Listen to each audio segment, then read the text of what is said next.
असतो मा सद्गमय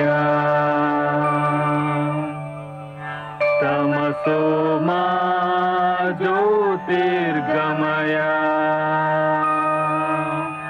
मृत्योर्मामृतंगमय।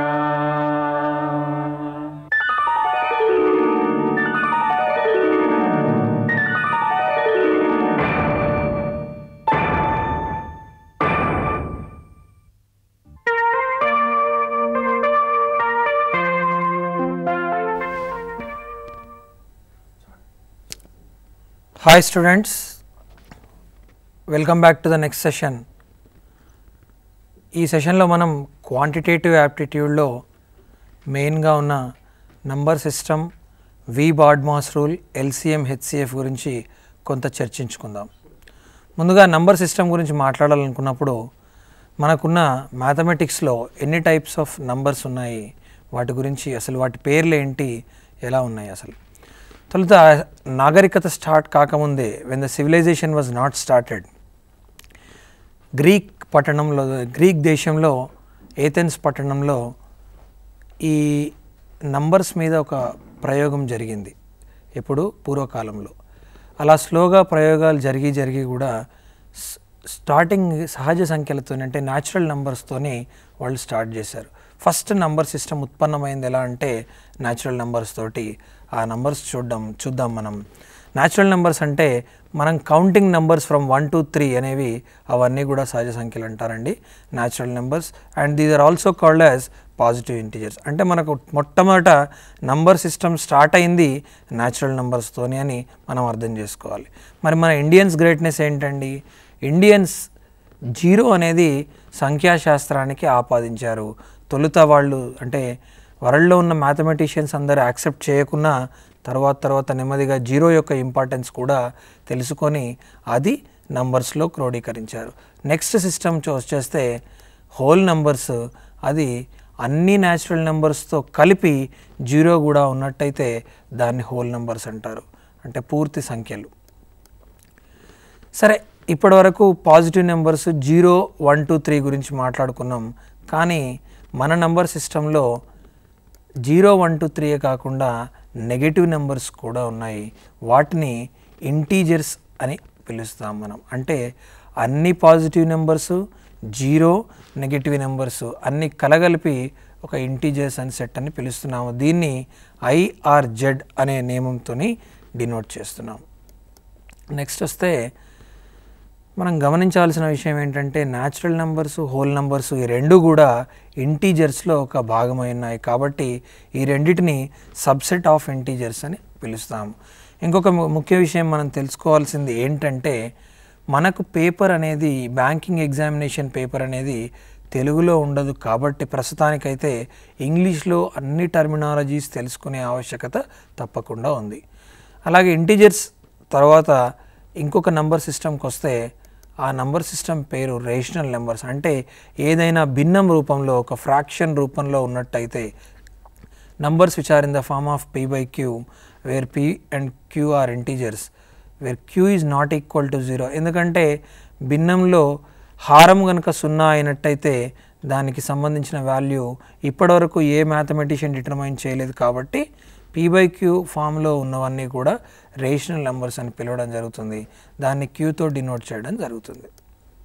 ఎగ్జాంపుల్ మనం ఏవైనా తీసుకోవచ్చు. -3 తీసుకోండి, 1 తీసుకోండి, 3 తీసుకోండి, 2 తీసుకోండి, ఏ భిన్నాన్నైనా తీసుకోండి. కాకపోతే డినామినేటర్లో 0 అని లేకపోతే వాటన్నిటినీ కూడా మనం రేషనల్ నెంబర్స్ అని పిలుస్తాం. తప్పకుండా మనం గుర్తుంచుకోవాల్సిన నోట్ ఏంటంటే rational numbers are divide into 2 groups, namely integers and non integers. ఒకటి ఇంటీజర్స్గా, మరొకటి నాన్ ఇంటీజర్స్గా రేషనల్ నెంబర్స్ అనేవి విభజించబడింది. Integer belong to the set of rational numbers ఇంతకుముందే చెప్పుకున్నాము. అయితే ఈ ఏదైతే రేషనల్ నెంబర్లో ఇంటీజర్ ఉందో దాన్ని మనం ఫ్రాక్షన్ అంటే భిన్నం అని కూడా పిలుస్తున్నాము. సరే, భిన్నాల్లో ఎన్ని రకాలు చూద్దాం మనం. అసలు ఫ్రాక్షన్ అంటే ఏంటి? Number expressed in the form of p/q is nothing but a fraction where p is the numerator and q is the denominator. ఇక్కడ చూడండి, మనం న్యూమరేటర్లో ఒక సంఖ్య పెట్టాం, డినామినేటర్లో ఒక సంఖ్య పెట్టాం. ఏదైనప్పటికీ కూడా న్యూమరేటర్ డినామినేటర్ అని ఉంటే, కానీ కంపల్సరీ కండిషన్ 0 తప్పకుండా ఉండకూడదు. ఎందుకంటే అది ఉంటే మనం ఇప్పటివరకు దాన్ని వాల్యూని డిటర్మైన్ చేయలేదు. అలాంటివన్నీ కూడా ఫ్రాక్షన్స్ అని పిలవడం జరుగుతుంది. సరే, ఎన్ని రకాల ఫ్రాక్షన్స్ ఉన్నాయి? ఫస్ట్ మనం ప్రాపర్ ఫ్రాక్షన్ గురించి నేర్చుకుందాం. ఏ ఫ్రాక్షన్ చూసినా అది ప్రాపర్ ఫ్రాక్షన్ కాదు. న్యూమరేటర్ను డినామినేటర్ను బాగా గమనిస్తే న్యూమరేటర్ ఇప్పుడు ఇక్కడ పేర్కొన్న ఎగ్జాంపుల్స్లో న్యూమరేటర్ 1 ఉంది, డినామినేటర్ 5 ఉంది. అలాగే ఇంకొక ఎగ్జాంపుల్లో 3 and 7, 7 and 9 ఉంది. అంటే ఈ ఎగ్జాంపుల్స్ అన్నిట్లో కూడా న్యూమరేటర్స్ అనేవి డినామినేటర్ కంటే తక్కువగా ఉన్నాయి. ఎప్పుడైతే న్యూమరేటర్ అనేది డినామినేటర్ కంటే తక్కువగా ఉంటుందో దాన్ని మనం ప్రాపర్ ఫ్రాక్షన్ నిర్వచిస్తున్నాం. సార్, మరి న్యూమరేటర్ అనేది డినామినేటర్ కంటే ఎక్కువగా ఉంటే ఏంటి? అప్పుడు దాన్ని ఇంప్రాపర్ ఫ్రాక్షన్ అంటున్నాము. వాటికి కూడా మనం నిర్వచనం రాయొచ్చు. In the numerator is greater than the denominator, all the fractions are called as improper fractions. సరే సార్, మరి మిశ్రమ భిన్నాల సంగతి ఏంటి? మిశ్రమ భిన్నాలు కూడా ఉన్నాయండి. అందులో ఒకటి ఇంటీజర్ పార్ట్ అయితే ఇంకొకటి ఫ్రాక్షన్ పార్ట్. ఆ ఫ్రాక్షన్ పార్ట్ మనం ఐదర్ ఇంప్రాపర్ ఫ్రాక్షన్ తీసుకోవచ్చు, లేకపోతే ప్రాపర్ ఫ్రాక్షన్ తీసుకోవచ్చు. ఇక్కడ పొందుపరిచిన ఎగ్జాంపుల్స్లో చూస్తే 1 1/3 తీసుకోండి, 2 3/5 తీసుకోండి, 5 4/3 తీసుకోండి. ఇవన్నీ కూడా మిక్స్డ్ ఫ్రాక్షన్స్కి సంబంధించిన ఉదాహరణలు. తప్పకుండా మనం గుర్తుపెట్టుకోవాల్సిన నోట్ ఏంటంటే, all the mixed fractions can be converted into improper fractions. అంటే ఇంప్రాపర్ ఫ్రాక్షన్స్ అంటే ఇంతకుముందే చెప్పుకున్నాం కదండి, న్యూమరేటర్ అనేది డినామినేటర్ కంటే ఎక్కువగా ఉంటుంది. అలాగే ఒక రేషనల్ నెంబర్ అనేది expressed in the decimal form. అంటే దశాంశ రూపంలో కూడా మనం ఒక డెసిమల్ ఫామ్లో కూడా రాయొచ్చు. ఏదైతే డెసిమల్ ఫామ్లో మనం రాసినామో దాన్ని కూడా మనం రేషనల్ నెంబర్గా కన్వర్ట్ చేయొచ్చు. Either recurring or terminating decimal. ఏది తీసుకున్నప్పటికీ we can convert it into a rational number అనేది మనం గుర్తుపెట్టుకోవాల్సిన అంశం. ఎగ్జాంపుల్ తీసుకోండి, 10/3ని మనం రాసినప్పుడు 3.33333 అలా పోతూనే ఉంటుంది. అంటే 3 అనే నెంబర్ అనేది రికరింగ్ అంటే రిపీటింగ్ అవుతుంది. కాబట్టి 3.333ని ఇచ్చినప్పటికీ మనం 10/3 రాసుకోవచ్చు, 10/3 ఇచ్చినప్పటికీ మనం 3.333 రాసుకోవచ్చు. కాబట్టి ఒక డెసిమల్ ఫామ్లో ఉన్నది మనం రేషనల్ నెంబర్కి మార్చుకోవచ్చు, రేషనల్ నెంబర్లో ఉన్నది కూడా డెసిమల్ నెంబర్లోకి మార్చుకోవచ్చు. మరొక ఉదాహరణ చూసినట్టయితే 3/4 తీసుకుందాం. దాన్ని 0.75 అంటే ఒక నిర్దేశిత ప్రదేశంలో అదొక టర్మినేట్ అయిపోయింది కదా సార్, మరి దాన్ని కన్వర్ట్ చేయొచ్చా అంటే 0.75 తీసుకొని మనం ఫ్రాక్షన్గా సింప్లిఫికేషన్ చేస్తే దాన్ని 3/4గా కూడా రాసుకోవచ్చు. ఇంకొక ముఖ్యమైన విషయం, ప్రతి కాంపిటేటివ్ ఎగ్జామినేషన్ గుర్తుపెట్టుకోవాల్సింది ఏంటంటే, మీరందరూ నోట్ చేసుకోండి, నేను జాబ్ కొట్టాలి without the guidance of a trainer, నాకు ఒక 10 నుంచి 15 మార్కులు రావాలి అంటే తప్పకుండా ప్రతి ఒక్కళ్ళు తప్పకుండా గుర్తుపెట్టుకోవాల్సిన విషయం ఏంటంటే, మొట్టమొదటిది 1 to 30 స్క్వేర్స్. ఒకవేళ మీరు కనుక 1 to 30 స్క్వేర్, నేను మిమ్మల్ని అడుగుతా ఫర్ ఎగ్జాంపుల్ 22 స్క్వేర్ అంట, తప్పకుండా మీరు ఆన్సర్ చెప్పగలగాలి వెంటనే with in the span of second.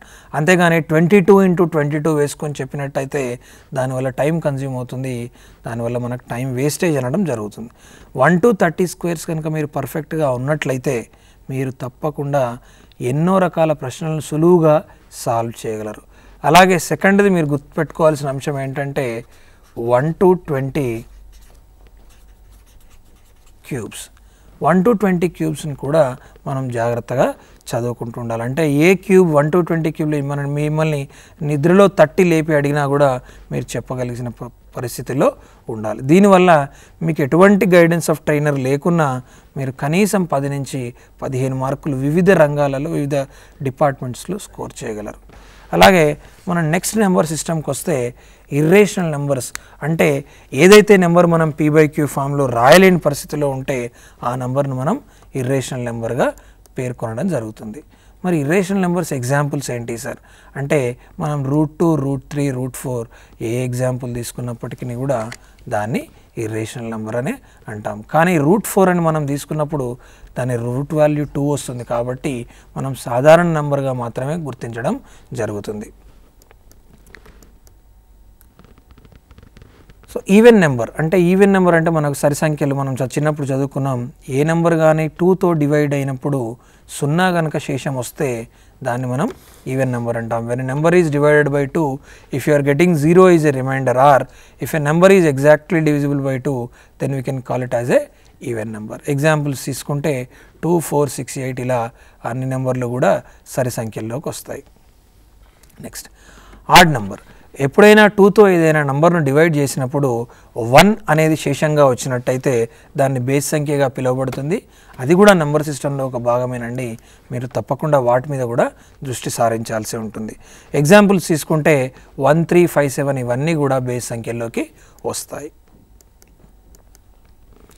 Prime numbers.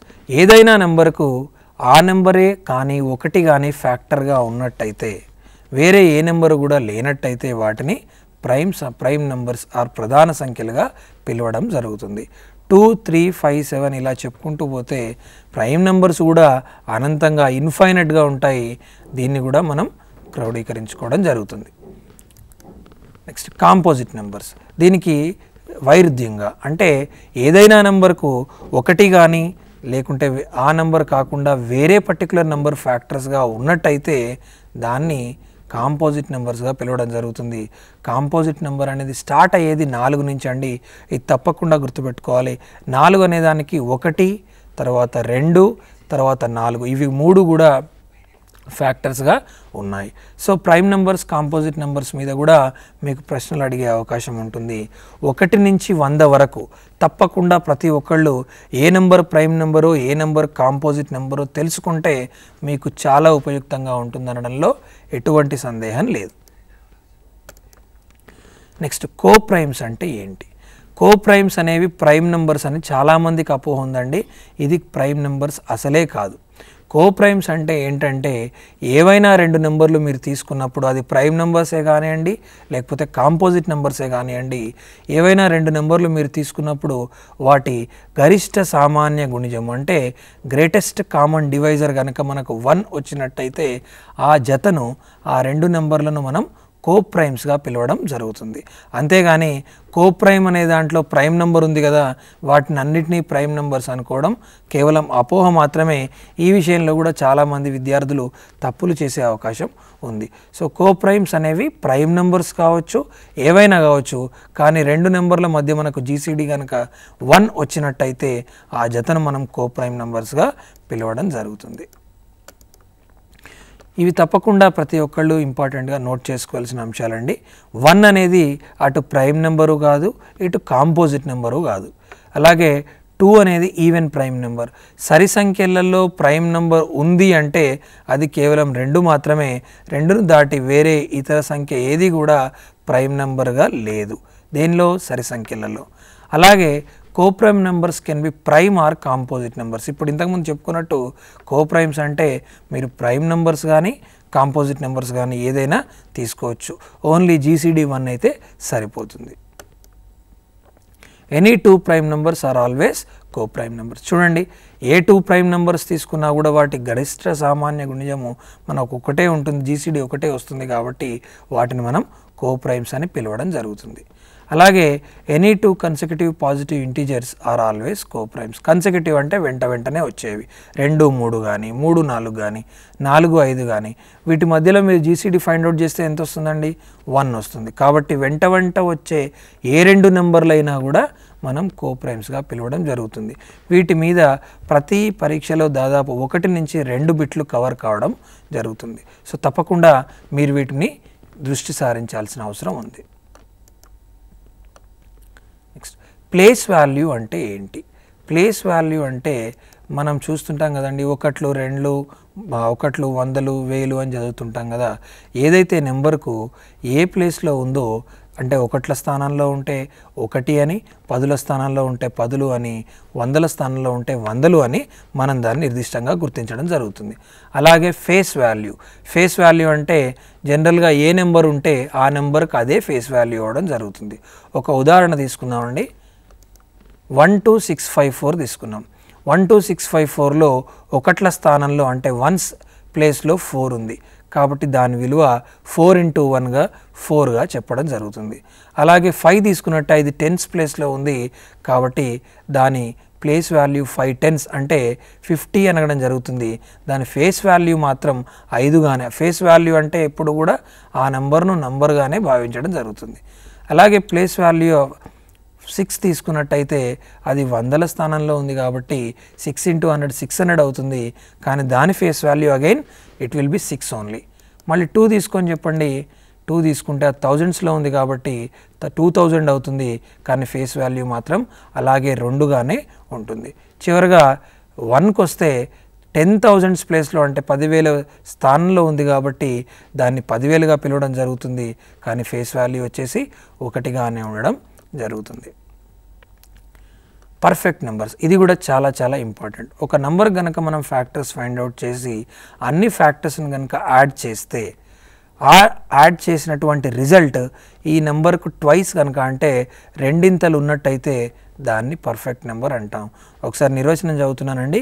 If the sum of the factors of a given number is twice the whatever the number you have taken, then the particular number is called as a perfect number. Sir మరి ఏది perfect number example అంటే 6 కనుక తీసుకున్నట్టయితే 6కి ఏమేమి ఉన్నాయండి factors 1 2 3 6. ఈ 1 2 3 6ని మీరు కలిపినట్టయితే 12 వస్తుంది. 12 అనేది చూసినట్టయితే 6కు డబల్గా ఉంటుంది. ఇలాంటి నెంబర్స్ అన్నీ కూడా పర్ఫెక్ట్ నెంబర్స్ అని పిలవడం జరుగుతుంది. మనం ప్రతి ఒక్కళ్ళం కూడా 100 లోపు ఉన్న పర్ఫెక్ట్ నెంబర్స్ అన్నీ కూడా తీసుకొని మనం ఏదైతే ప్రాక్టీస్ చేస్తామో అంటే ఎగ్జామినేషన్లో ఒక నంబర్ ఒక 14 నెంబర్లు ఇచ్చి మిమ్మల్ని ఇది పర్ఫెక్ట్ నెంబరా కాదా అని గుర్తించమనడం జరుగుతుంది.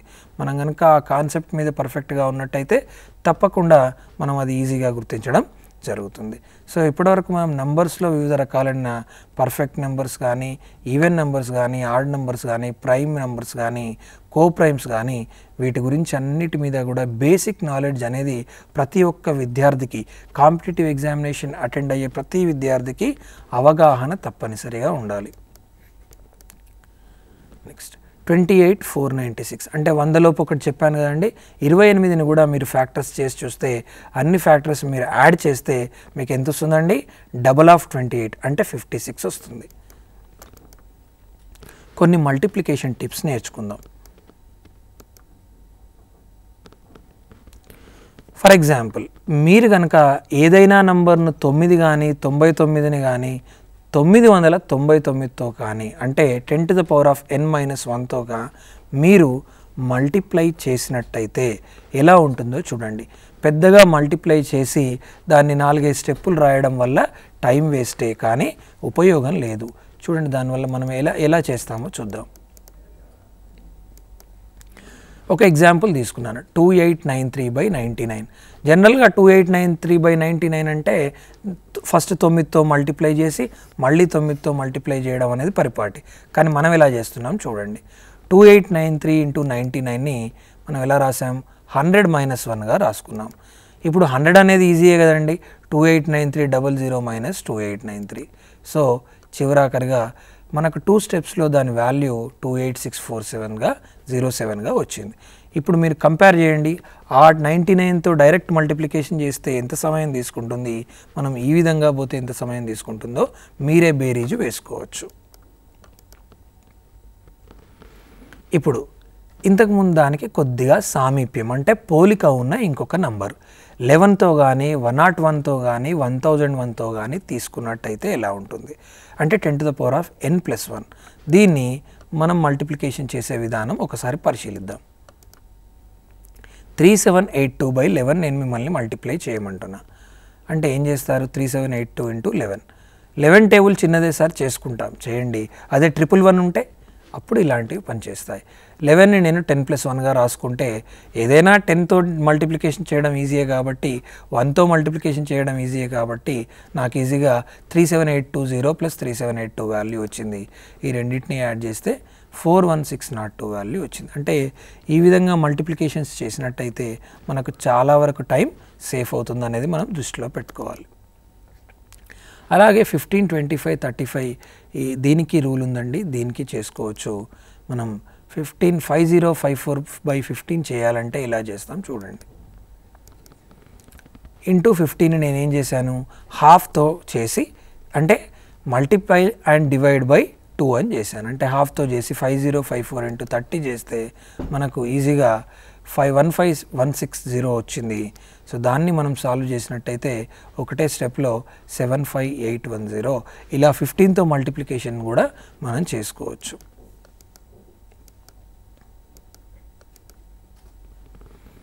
2892/5 జనరల్గా 5తో అంటే మనం చేస్తాం హ్యాపీ, కానీ దీనికి కూడా ఒక సొల్యూషన్, ఒక ట్రిక్కీ మెథడ్ ఉంటుందండి.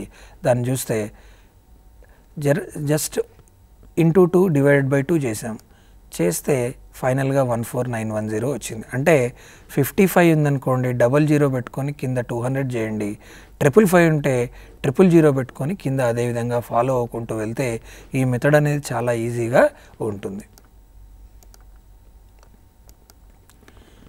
ఈ క్వశ్చన్స్ చాలా ఇంపార్టెంట్ అండి. దీన్ని మనం జాగ్రత్తగా గమనించినట్టయితే number of factors of a given number, ఏదైనా ఒక ఎక్స్ప్రెషన్ మనకు n = p+1 into q+1 into r+1 రూపంలో ఉండి ABC మనం ఏదైతే ఫ్యాక్టర్స్ మనం తీసుకుంటే అవన్నీ ప్రైమ్ ఫ్యాక్టర్స్ ఉన్నట్టయితే దాన్ని మనం ఏ రకంగా రాసుకోవచ్చో చూద్దాం. Find the number of factors of 24 అన్నాం. 24కు ఫ్యాక్టర్స్ చూడండి, ఏం రాయొచ్చు, 2³ ఇంటూ 3⁻1. 3, 1 ఏవైతే పవర్గా అంటే ఘాతాలుగా రాసినామో అవన్నీ కూడా మనకు ప్రైమ్ ఫ్యాక్టర్స్గానే కనబడుతున్నాయి. సో మనం దీన్ని సింపుల్గా నంబర్ ఆఫ్ ఫ్యాక్టర్స్ కావాలంటే 3+1 ఇంటూ 1+1 అంటే 8గా రాసుకోవచ్చు. అంటే ఎటువంటి శ్రమ లేకుండా ఈ షార్ట్ కట్ కనుక ఫాలో అయితే number of factors of a given number మనం ఫైండ్ అవుట్ చేయవచ్చు. Some of the factors of a given number అని అడుగుతాడు. ఏదైనా n a⁻p+1-1/a-1 సిగ్మా ఈ రూపంలో ఉన్నట్టయితే ఎలా ఫైండ్ అవుట్ చేస్తాము చూద్దాం. అది కూడా